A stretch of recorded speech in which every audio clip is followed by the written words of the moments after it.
336장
동성으로 기도할 때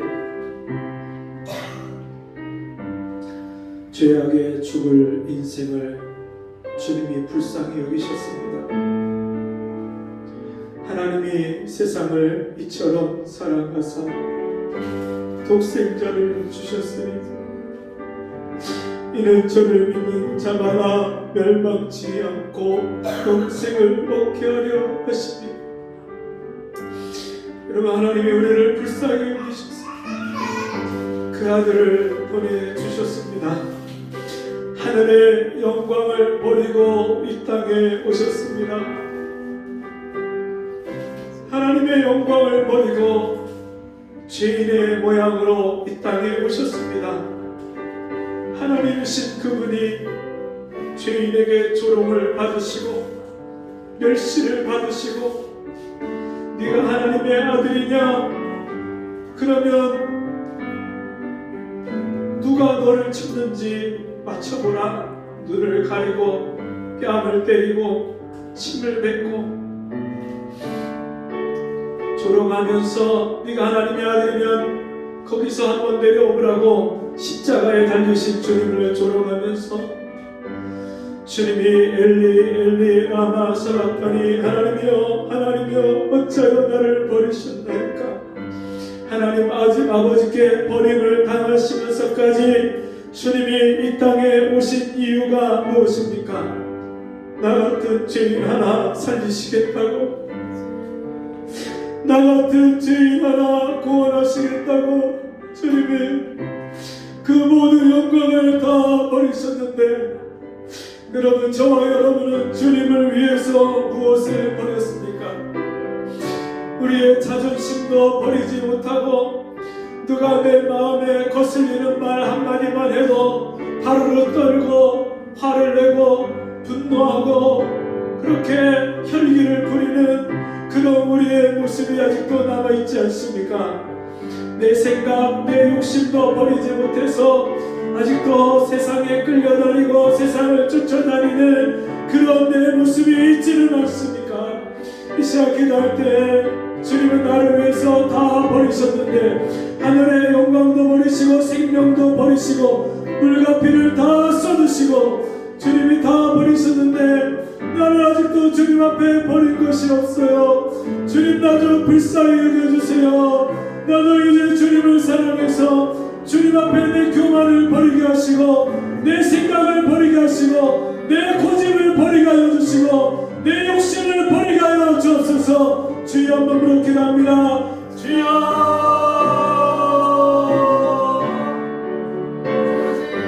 아버지, 아버지,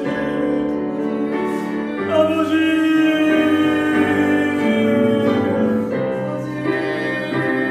주님, 무엇 때문에 그 영광을 버리고 이 땅에 오셨어요? 나 같은 죄인 하나 구원하시겠다고 그 영광을 버리시고 물도 피도 생명을 다 쏟으시고 십자가에 죽으시고 무까지 내려가시고 내가 받을 저주와 심판을 다 받으신 주님, 내 사랑과 은혜를 바꾸셔도 여전히 아직도 내 생각과 내 뜻대로 고집하고 아직도 내 혈기를 버리지 못하고 아직도 내 교만을 버리지 못하고 욕심대로 살았습니다. 교만하게 살았습니다. 주님, 불쌍히 여겨주세요. 아버지,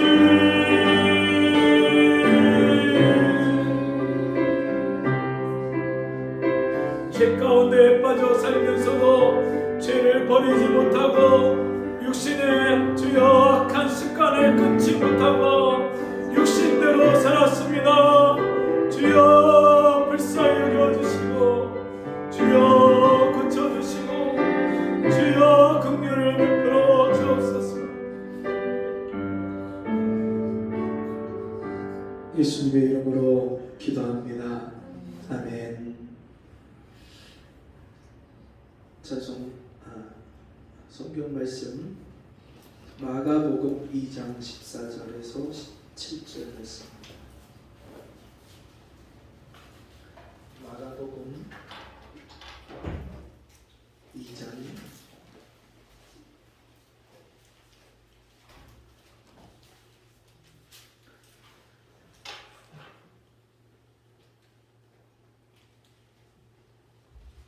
마가복음 2장 14절에서 17절 한 절씩 읽겠습니다. 또 지나가시다가 알페오의 아들 레위가 쇠관에 앉은 것을 보시고 저에게 이르시되 나를 쫓으라 하시니 일어나 쫓으니라.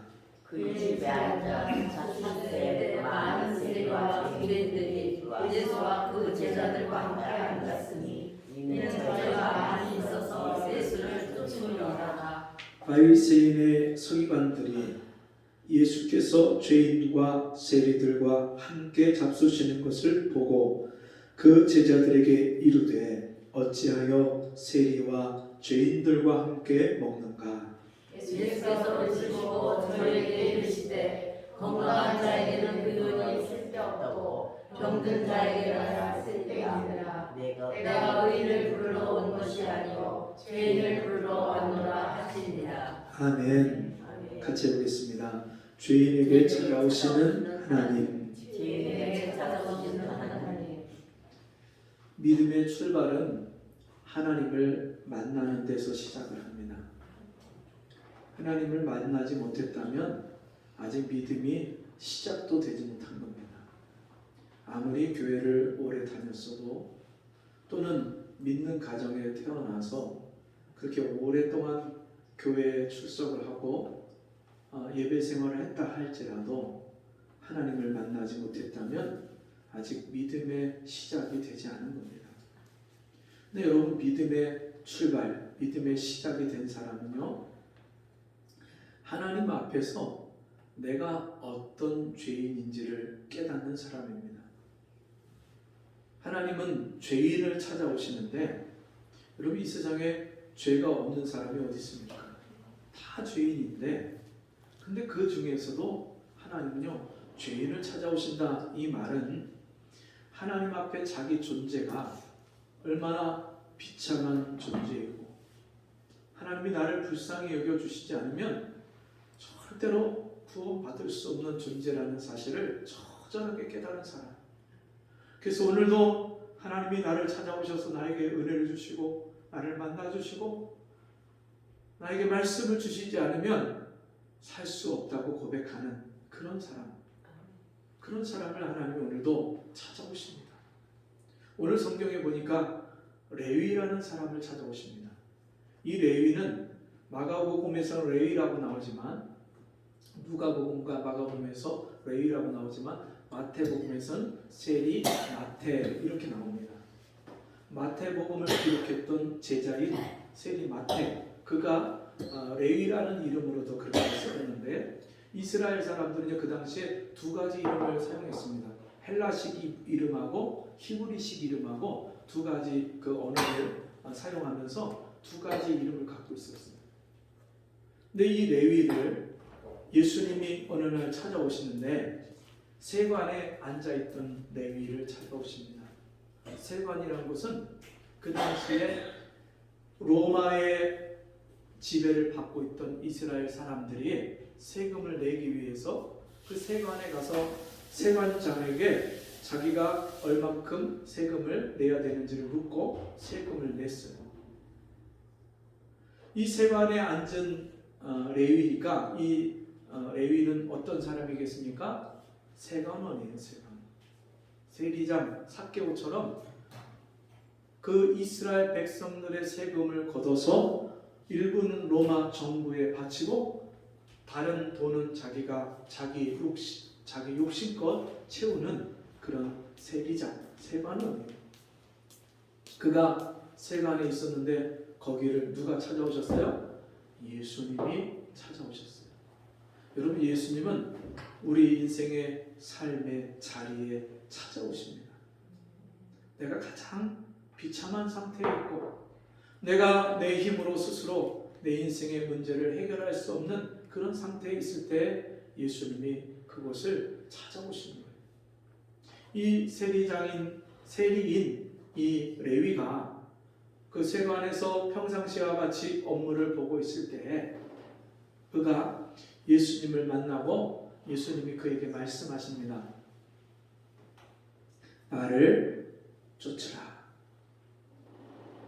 여러분, 근데 이 한마디에 자기가 그 직업으로 삼고 자기 식구들을 먹여 살리고 평생 거기서 같이 몸담고 있었던 그 직장을요, 그냥 한순간에 다 헌신처럼 버리고 예수님을 따라가는데 그 예수님을 자기 집으로 모셔드립니다. 그리고 전에는 자기 욕심을 위해서, 자기를 위해서 살던 사람이 이제는요, 잔치를 벌이고 다른 사람들을 초청해서 또 예수님을 위해서 잔치를 하면서 즐거워합니다. 여러분, 어떻게 이 세리가 예수님을 자기 집으로 모셔드리고 그렇게 기뻐했을까요? 무엇 때문에? 이 사람은 예수님이 나를 쫓으라, 나를 따르라 하신 그 한 말씀에 자기 직업을, 자기 직장을 단번에 그냥 버리고 예수님의 말씀대로 예수님을 따를 수 있었을까요? 이 사람이 돈은 많이 가진 사람이에요. 자기가 하고 싶은 거 하고 사고 싶은 거 사고 할 수 있을 만큼 돈을 많이 가진 사람이에요. 옛날에 우리나라도 세금 걷는 그쪽에 근무하던 사람들은요, 돈을 굉장히 많이 벌었어요. 그래서 뒤로 막 이제 사람들에게 뒷돈을 받고 막 하면서 그 집을 사기도 하고 땅을 사기도 하고, 또 군대에서 일했던 분들 중에서도 군에서도 그런 비리들이 참 많아서 그렇게 물자를 군대에 군에서 나온 물자들을 뒤로 다 이렇게 빼돌려서 그 돈을 받고 팔기도 하고 이렇게 저렇게, 그러면서 사람들이 그런 검은 돈을 많이 갖고 부를 축적한 사람들이 있어요. 여러분, 이 세리가 자기의 지위를 이용해서 자기의 직업을 통해서 많은 돈을 벌면서도 다른 사람들이 부러워하는 집을 사고 땅을 사고 물건을 이것저것 좋은 것들을 구입해서 쓰면서도 이 마음 한켠에 내가 이렇게 살면 안 되는데, 가난하게 살고 어렵게 사는 수많은 사람들이 저렇게 있는데 나 혼자 이렇게 부유하게 살고 욕심을 내서 이렇게 살면 안 되는데, 그리고 어딘가 모르게 육신의 만족을 찾으면 찾을수록, 쾌락을 찾으면 찾을수록 이 마음에, 이 영혼의 빈 구석에 이 공허함을 채울 길이 없는 거예요. 자기 내면 세계 죄 때문에 눌려있고 고통하고 괴로워하는 자기 인생의 그 고통과 괴로움을 누구한테 이야기할 수도 없는데, 어느 날 예수님에 대한 소식을 듣기 시작합니다. 야, 메시아가 오셨대. 성경에 예언된 대로 메시아가 오셨대. 그날에 각각 포도나무와 무화과나무 아래에서 초대하리라 그렇게 했던 예수님이 오시면, 메시아가 오시면 이 세상의 모든 죄를 한날에 죄악을 제하시고 우리를 구원하시겠다고 하신 그 메시아가 오셨대.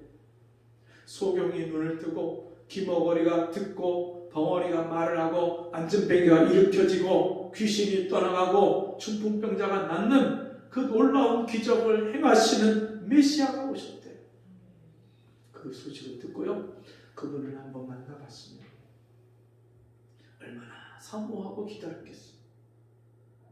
이 당시는요, 경건하고 깨어있고 하나님 말씀을 계속해서 그렇게 믿고 기다렸던 사람들은 다니엘이 예언한 대로 70일의 예언을 77, 49, 490년이 지나면 메시아가 오실 것이라는 것을 예언을 계산을 해서 그때가 가까웠다는 것을 믿고 기다렸던 사람들이 많이 있었어요. 그 당시에 별을 연구하고 그 별을 쫓아서 왔던 동방 박사들이나 아니면 성전에서 과부된 지 84년이 됐는데, 과부가 된 지 84년인데 열 몇 살에 시집가서 시집가자마자 아마 과부가 됐겠죠. 남편을 잃고. 근데 그 말씀을 믿고 84년 동안 성전에서 주야로 금식하며 기도하며 그렇게 주님을 기다렸던 안나 선지자도 예수님을 만나고 기뻐하는 거예요. 시므온 선지자도 그렇게 나이 많아서 늙었는데 그 선지자도 그렇게 메시아를 기다리다가 주님을 만나고 예배하고 경배하는 거예요. 그런 사람들이 그 당시에 많이 있었어요. 이 레위 역시도 육신으로는 그렇게 부유하고 잘 먹고 잘 살았지만 자기 영혼의 건강, 여러분 일상생활을 살면서 여러분 그렇게 느껴질 때가 있지 않습니까? 야, 이게 인생이 아닌데 내가 이렇게 그냥 이렇게 무의미하게 인생을 살다가 인생을 끝내야 되나? 제가 군대 제대를 했는데요, 군대 가기 전에 자동차 정비를 배웠고 자격증을 4개 땄어요. 그리고 육군 기술병 지원을 해서 그 기술병을 들어가서 자동차 정비를 했어요. 그리고 군중병 보직을 같이 겸해서 이중직으로 맡아갖고 군중병 일을 겸해서 하고, 군대를 제대하면서 제가 제 마음에 드는 것이, 내가 자동차 정비를 배워서 자격증을 땄고 군대도 그걸로 갔는데 이제 사회에 나와서 정비 공장이나 카센터 들어가서 일을 하고 그래야 되는데, 내가 과연 그냥 이렇게 돈을 벌어서 내가 어렸을 때 꿈꾸던 저 푸른 초원 위에 그림 같은 집 짓고, 그리고 차를 여러 대 사서 매일같이 즐기면서 바꿔 타고 다니면서 그렇게 인생을 즐기는 것이 과연 내 인생의 최고 베스트인가? 그게 정말 내 인생의 가장 중요한 의미가 될 수 있는가? 제가 그런 고민을 하기 시작했어요. 여러분, 주님을 만나는 거는요, 자기 인생에 대한 심각한 의문과 고민을 하는 데서부터 주님을 만나는 게 시작이 됩니다. 과연 이렇게 살다가 이렇게 죽는 것이 그냥 보통 사람들처럼 그렇게 돈 벌려고 애쓰고 아침부터 저녁까지 그냥 서로 싸우고 다투면서 그냥 내 욕심을 채우는데 급급해하면서 그렇게 살 것인가? 왜 제가 그런 고민을 하게 됐냐면요, 군대 가기 전에 카센터에 취직을 했는데 그 카센터 사장님이 맨날 다방 아가씨만 끼고 저는 맨날 음담 패설하고, 그리고 저는 그 직원들한테 손님이 오면은요, 그 차를 잘 모르는 직원들 모르는 손님이 오면 딱 봐갖고 5만 원이면 고칠 수 있는 거를 부품 전체를 통째로 갈게 하는 거예요. 몇 배를 남겨갖고 그 통째를 갈게 하는 거예요. 그리고 갈은 부품은 조금 손을 봐갖고 또 다른 차에다가 또 달아갖고 또 남겨 먹는 거예요. 야, 그거를 시키는 걸 제가 봤어요. 저는 카센터 들어간 지 얼마 안 됐으니까 배터리나 갈고 그냥 빵꾸나 때우고 막 처음에 그런 걸 했는데, 그런 부품 가는 일은 저한테 안 시켰어요. 근데 그 부품 가는 직원들을 보면요, 그냥 딱 봐갖고 차에 대해서 모른다 그럼 벌써 그냥 계산이 딱 나오는 거예요. 아, 이거요 얼마 드는데 저희가 싸게 해드리겠습니다. 싸긴 뭘 싸요? 제가 군대 제대하고서는 그런 카센터나 정비공장이나 다 그렇지는 않았겠지만 어디를 취직을 해서 또 그런 사장을 안 만나는 보장이 없잖아요. 근데 내가 거기서 월급 받아먹고 살려면 그 사람이 시키는 대로 그런 일들을 해야 될 거 아니에요. 야, 내가 과연 그렇게 해갖고 월급 받아갖고 돈 벌어갖고 나중에 좀 돈 좀 모으면 뭐 내 공장도 차릴 수 있겠고 내 사업체도 차릴 수 있겠지만, 그러기까지는 내가 그런 일들을 해야 되는데 고민이. 그래서요, 제가 밤마다 교회 나가서 예배당에서, 하나님, 제가 이런 인생을 살아야 되나요? 제가 과연 이렇게 사는 것이 제 인생에 하나님이 원하시는 가장 좋은 길인가요? 제가 그렇게 의문을 가지고 기도하기 시작했어요. 밤에 부르짖으면서 계속, 하나님, 저의 살아갈 인생길을 가르쳐 주세요. 알려주세요. 보여주세요. 그러면요, 제가 순종해서 그 길로 갈게요. 밤마다 며칠 동안을 매일 밤을 새면서 그렇게 기도를 했는데 주님이 저를 찾아오시는 거예요. 만나주시는 거예요. 성희야, 이 세상에서 무엇이 가장 귀하니? 무엇이 가장 귀해요? 한 영혼이 귀하죠. 성경 말씀에 온 천하를 주고도 한 영혼을 바꿀 수 없다고 했는데, 그 생명을 바꿀 수 없다고 했는데 한 영혼이 가장 귀하죠. 그래, 네가 그 영혼을 위해서 살아라. 그때부터 제가요, 인생의 목표가 달라졌어요. 인생의 방향이 바뀌었어요. 전에는 내 육신 하나 잘 먹고 잘 사는 것, 그것을 위해서 내 인생의 목표를 두고 살았다면, 이제는 제 인생의 목표가 달라졌어요. 바뀌었어요. 어떻게 하면 다른 영혼을 구원하고 살리는 일을 위해서 살까? 여러분, 이 레위가 인생에 정말 이게 인생이 아닌데, 이렇게 사는 게 내 인생이 절대 아닌데, 그런 의문을 가지고 살면서도 무엇이 잘못됐는지, 어디서 내 인생이 잘못 가고 있는지, 무엇이 잘못됐는지조차도 모르고 그렇게 방황하고 고민하던 이 레위가 예수님을 만나는 순간에 저분이 메시아고 저분이 구원자구나, 저분이 내 평생의 죄를 용서하시고 나를 구원하신 유일한 구세주구나, 그것을 깨달았을 때요, 자기 직장을 버릴 수 있는 그런 믿음을 갖게 됩니다. 그리고선 예수님을 자기 집에 모시고 그렇게 잔치를 하기 시작했는데, 예수님이 그 집에 들어가서 같이 식사하는 모습을 바리새인과 서기관들이 보고 hin란하고 조롱하고 비난합니다. 저가 죄인의 집에 들어가서 죄인들과 같이 먹고 마시는구나. 여러분, 바리새인들은요, 레위하고 뭐가 다를까요? 그 사람들은요, 성경을 어려서부터 달달달 외우고 자기들은 하나님을 잘 섬긴다고 했던 사람들이에요. 근데 말로는, 겉으로는 하나님을 믿는다고 섬긴다고 했지만 실제로는 그들 속에는 돈을 사랑하고요, 사람들로부터 높임받는 것을 좋아하고요, 잔치 자리에 상석에 앉아갖고 사람들이 대접해 주는 것을 좋아했던 사람들. 그들은 하나님 앞에 진짜 죄인이 바로 나 자신이라는 사실을 깨닫지 못하고, 겉으로 보여지는 사람들에게 손가락질 받는 레위를 향해서 죄인이라고 손가락질하고요, 그 레위와 함께 먹고 마시는 예수님을 보면서 저가 메시아라고 하면서, 하나님의 아들이라고 하면서 어떻게 저 죄인들과 함께 먹고 마시느냐, 저 사람이 어떤 직업을 갖고 어떤 생활을 살고 어떻게 조롱받고 멸시를 받고 비난을 받는 사람인지를 저 사람이 도대체 알지는 못하는 것 아니냐, 그러면서 예수님을 비난합니다. 그때 예수님이요, 이런 말씀을 합니다. 예수께서 들으시고 저희에게 이르시되, 건강한 자에게는 의원이 쓸데없고 병든 자에게라야 쓸데있느니라. 여러분, 병원이 왜 있을까요? 의사가 왜 있습니까?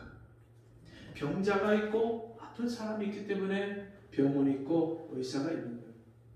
근데 아무리 유능한 의사, 뛰어난 의사, 병원이 있어도 건강한 사람, 아프지 않은 사람은요, 병원에 갈 필요를 못 느끼는 거예요.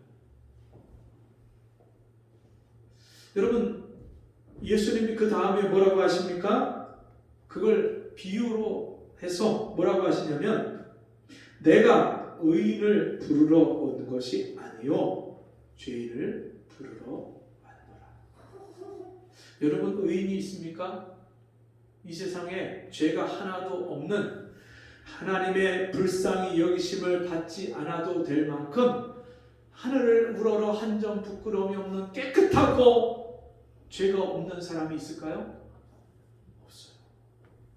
근데요, 제가 사람들을 만나보면 얼마나 당당하고요, 죄를 지면서도 부끄러워할 줄 모르고, 오늘날 시대가 그런 시대가 됐어요. 죄를 짓는 것을 자랑을 해요. 간통죄가 폐지되면서요, 다른 사람하고 죄를 짓는 것을 이젠 아주 뻔뻔하게 떳떳하게 그걸 사랑이라고 말을 해요. 사랑. 참. 자기 아내도 사랑할 줄 모르는 사람이, 자기 남편조차도 사랑하지 않는 사람이 남을 사랑한다고 말하는 게, 그게 여러분 진짜 사랑일까요? 그게 정욕이고 욕심이고, 그게 죄예요, 죄. 저희 아들에게 제가 이제 핸드폰도 그만하고 이제 뭐 하고 이제 성경도 읽고 기도하고 뭐 해라 이제 얘기를 막 했더니, 아빠 내 자유야.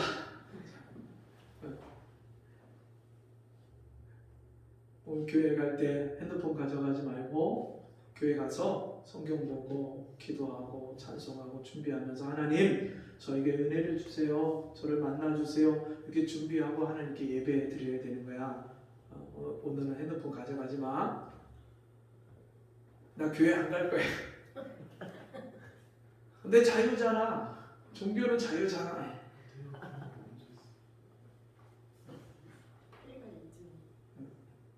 그래서 그건 자유가 아니야.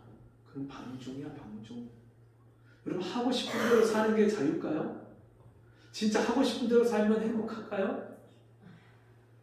가고 싶은 대로 갖고, 먹고 싶은 대로 먹고, 가고 싶은 대로 가고, 내 마음대로 다 하면요, 진짜요, 감사가 없어요.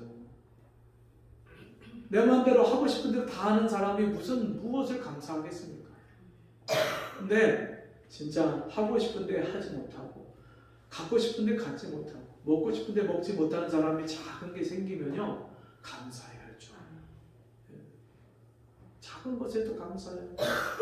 어떤 분이 어느 날 아침에 일어났는데 허리가 묵직하고 너무 아프더래요. 내 허리가 왜 이러지? 허리를 돌리는데 허리가 잘 안 움직여지더래요. 그때부터 갑자기 허리가 아프기 시작하는데, 평상시에 아무렇지도 않게 일어나서 세수하던 그 세수하는 게 이렇게 내가 감사한 일인 줄 몰랐다는 거예요. 아무렇지도 않게 그냥 화장실 들어가서 막 세수하는 게, 머리 막 드라이기 막 말리고 막 하는 게, 이게 그렇게 감사한 일인 줄 몰랐다는 거예요. 허리가 아프기 시작하는데 아무것도 못하는 거예요. 아무것도.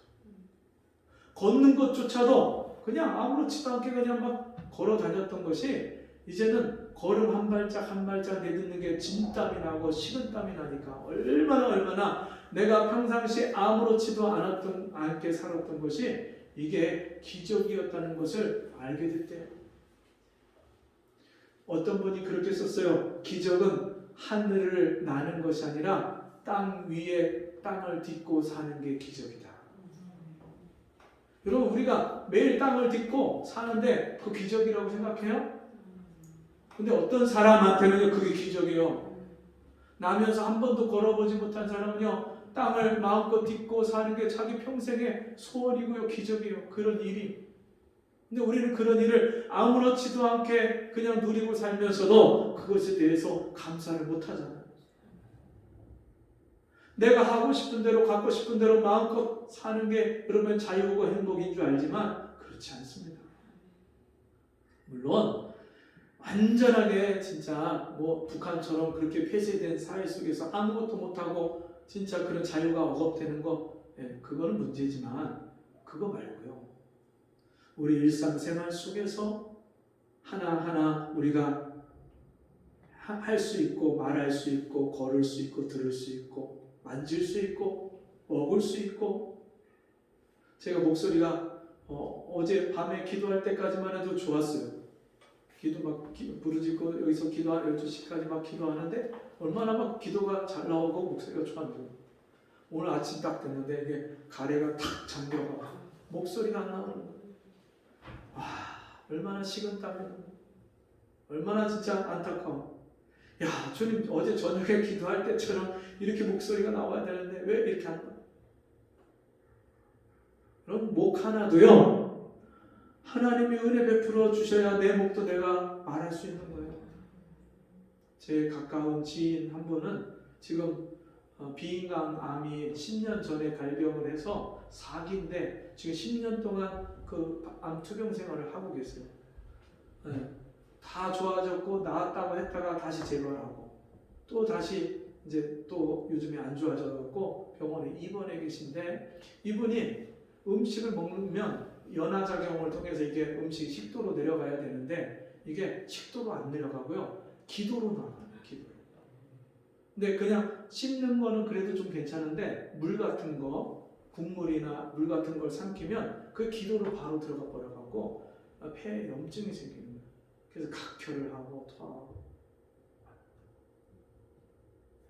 그래서 이 음식을 일로 못 넣으니까 옆구리에 호스를 연결을 해서 옆구리에다 유동식을 넣어주고 있어요. 그리고 우리가 오늘 아침에 일어나서 아무렇지도 않게 물 마시고 아무렇지도 않게 아무 생각 없이 밥 먹고 했던 것이요. 얼마나 감사한 일인지 우리가 알아야 돼요. 평상시에 우리 인생에 불만이 있고 만족이 없고 여러 가지 어려움과 고통과 슬픔 가운데 살아갈 때 우리는요, 하나님이 그보다도 더 크고 많은 것들을 우리에게 주셨다는 사실조차도 잊어버리고 사는 그런 악한 죄인이에요. 하나님이 이미 나에게 주신 것, 우리 가정에 주신 것에 대해서 감사하고 찬송하고 하나님께 영광을 돌려야 되는데 남하고 비교해서 우리 집에는 왜 이게 없어? 우리는 왜 이런 게 안 돼? 우리는 왜 이런 걸 못 누리고 살아? 이렇게 원망하고 불평하는 죄인들이에요. 우리 나라가 지금 뭐 먹고 살기 어렵다, 경제적으로 어렵다 말을 하지만 여러분 가난한 아프리카 국가나 아시아 국가, 저개발 국가 이런 데에 비하면 우리는요 상상할 수 없을 만큼 그렇게 부자 나라예요.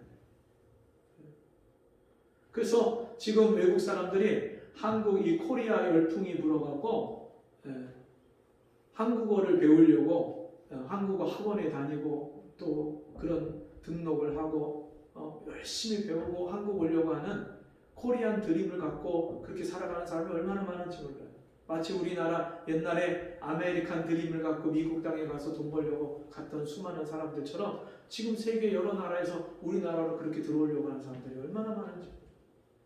근데 우리는요, 이 나라에서 수많은 복지 혜택을 받고 또 여러 가지 제도의 혜택을 받으면서도 우리 감사할 줄 모르고요, 늘 불평해요. 이게 안 됐니, 저게 안 됐니, 나라가 정부가 이게 문제니. 물론 불편한 것도 있고 부족한 것도 있고 고쳐야 될 것도 많죠.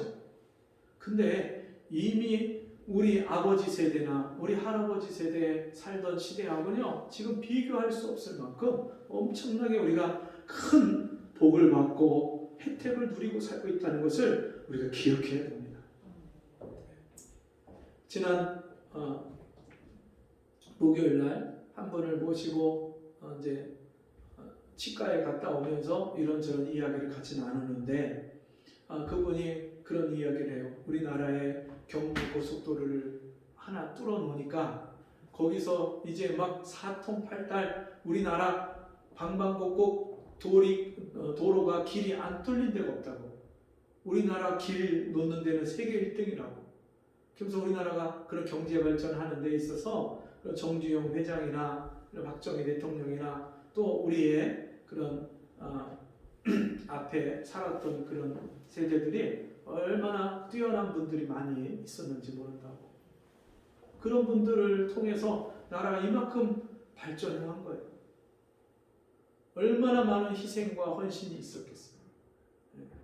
저 어렸을 때 새벽종이 울렸네, 새 아침이 밝았네, 우리 모두 일어나 새나라를 일구세 해갖고서는 막 그 아침에 방송이 나오면요 그때 다 일어나는 거예요. 애들이고 어른이고 다 방송에 일어나갖고 마을에 나와갖고 쓸고 막 사부르다가 도랑. 그 전까지 진짜요 이 나라가 살기가 얼마나 어려웠는지 몰라요.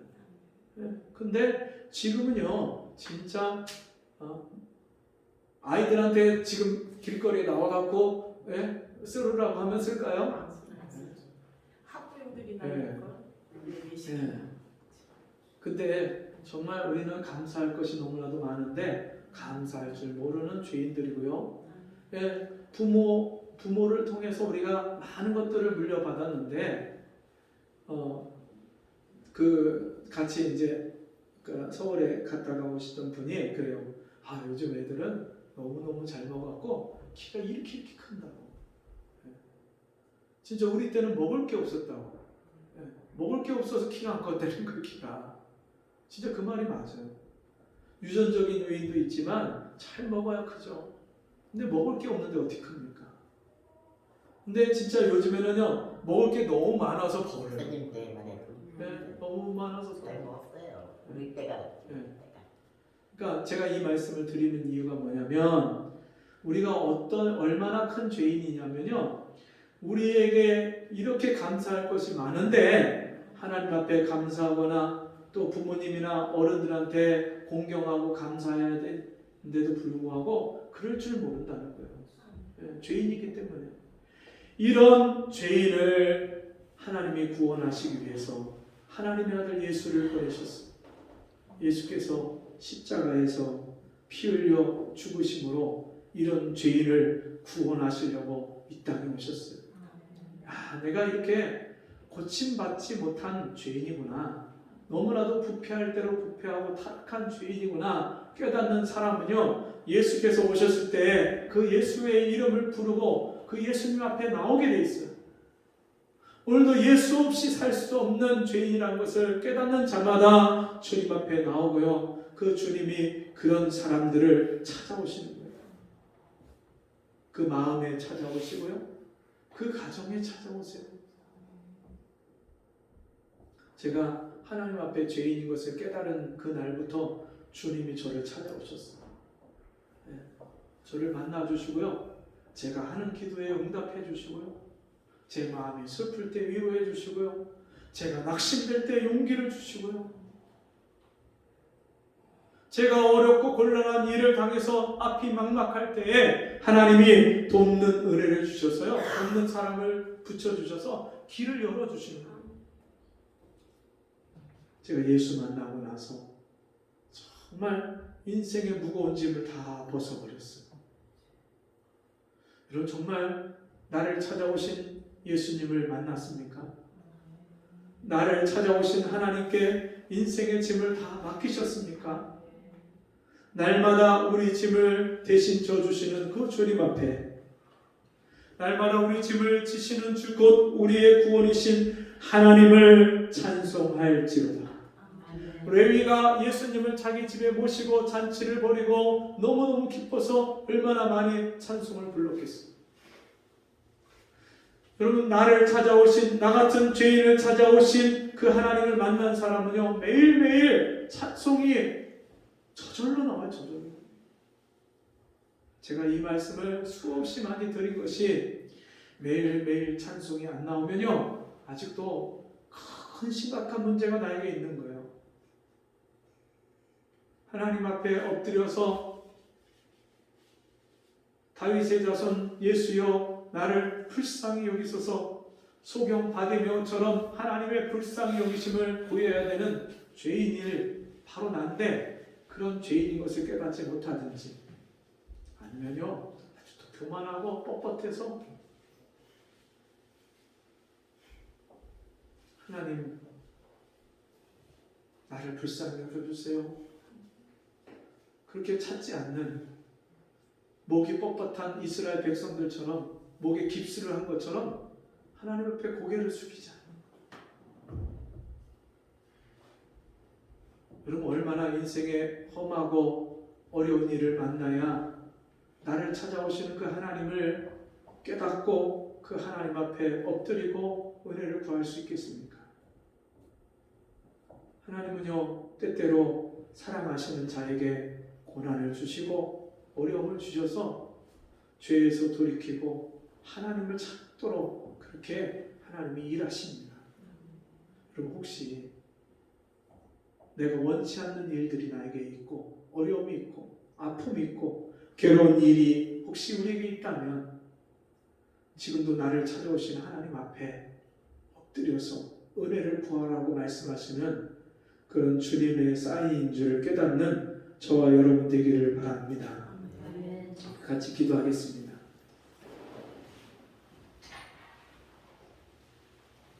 하나님 아버지 마음이 완악하고 교만해서 하나님 앞에 나를 불쌍히 여겨달라고 기도조차도 할 수 없는 그런 죄인을 오늘도 주님은 찾아오셔서 문 밖에 서서 우리 마음 문을 두드리고 계신 주님, 이 시간에 마음 문을 열고 예수님을 나의 구주로, 나의 하나님으로 영접하기를 원합니다.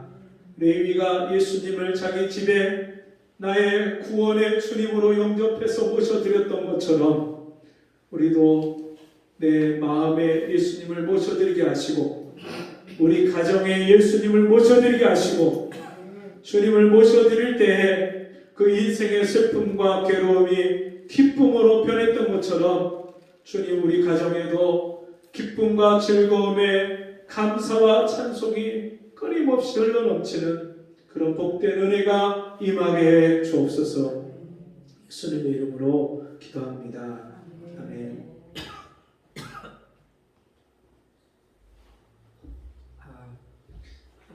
교회 소식 시간입니다.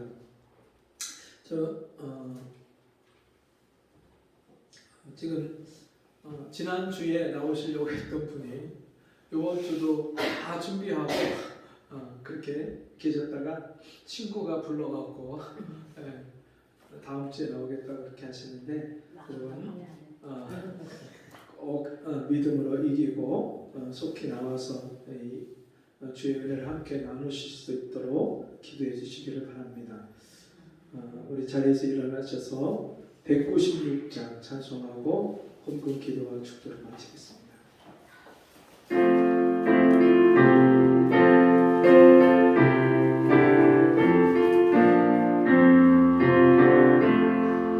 날 구원하신 예수를 영원히 찬송하겠네.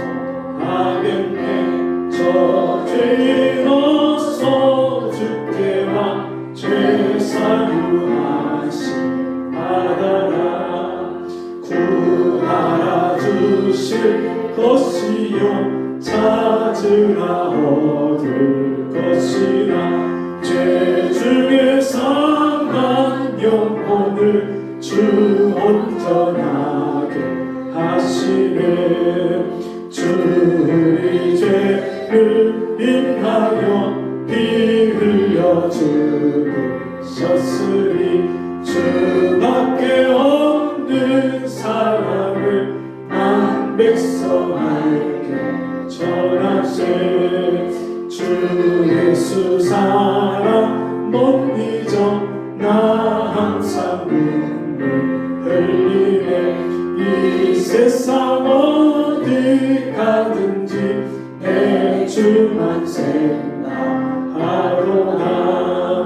목마른 자 일세매와 영생의 물을 마셔라.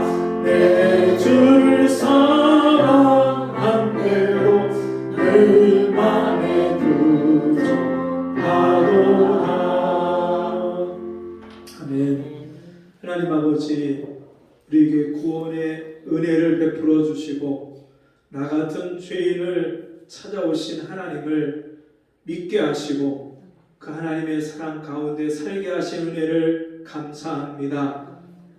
일상생활 가운데 아무렇지도 않게 생각하고 우리가 말하고 듣고 걷고 먹고 일할 수 있는 것이 모든 것이 하나님의 은혜이고 감사의 제목인 것을 알게 하신 하나님 뿐만 아니라 우리 일상생활 속에 모든 필요를 채워주시고 여러 가지 은혜와 복을 주셔서 감사합니다.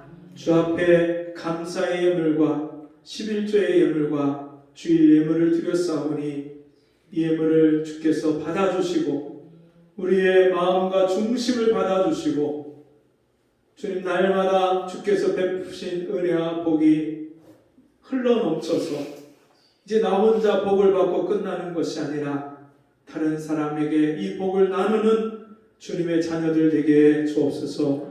지금은 우리 주 예수 그리스도의 은혜와 하나님 아버지의 무한하신 사랑하심과 성령의 감화, 감동, 위로 교통하시는 은혜의 역사가 오늘 나 같은 죄인을 찾아오신 그 하나님을 만나서 하나님께 인생의 모든 죄짐을 다 맡기고 주님 베푸신 은혜와 복을 나누며 살기를 소원하는 우리 성도들 머리머리 위에 저들의 가정과 생업 위에 지금부터 영원토록 함께 있을지어다. 아멘.